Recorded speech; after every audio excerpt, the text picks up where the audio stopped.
Cette marée humaine composée des étudiants venus s'enquérir de la situation des différents dossiers enquêtés par l'inspection générale des finances, ils ont déposé un mémo dans sa quintessence, ont identifié les dossiers brûlants de l'heure, notamment les dossiers Bukangalonzo, dossier des fonds alloués à la riposte contre la Covid-19, dossier de l'EPST et la mégestion de la province de l'Équateur.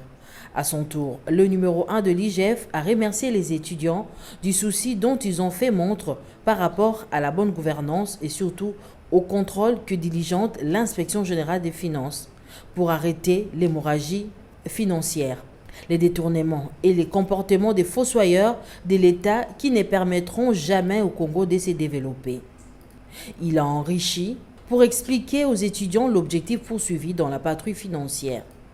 Quant à la question liée aux rumeurs des 12 millions de rétrocommissions, IGF a répondu sans embâche. Ce que vous attendez de ces derniers temps autour d'une affaire de 12 millions, je voudrais vous rassurer.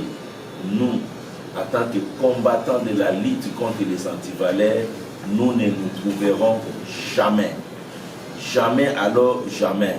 J'invite la justice et les autres services d'aller enquêter. Après cette leçon magistrale de l'IGF-CS, Jules Alinguete, il s'en est suivi le jeu de questions-réponses des étudiants pour s'informer à savoir où en sommes-nous avec les 4 millions décaissés pour la réhabilitation de la route Kimwenza, à quand le procès des fossoyeurs enquêtés. Pourquoi nous prenons cette décision de venir porter ces dossiers que nous connaissons et savoir un peu où ça bloque pour que nous puissions porter les messages, être de vrais ambassadeurs de l'IGF dans nos universités, dans nos établissements.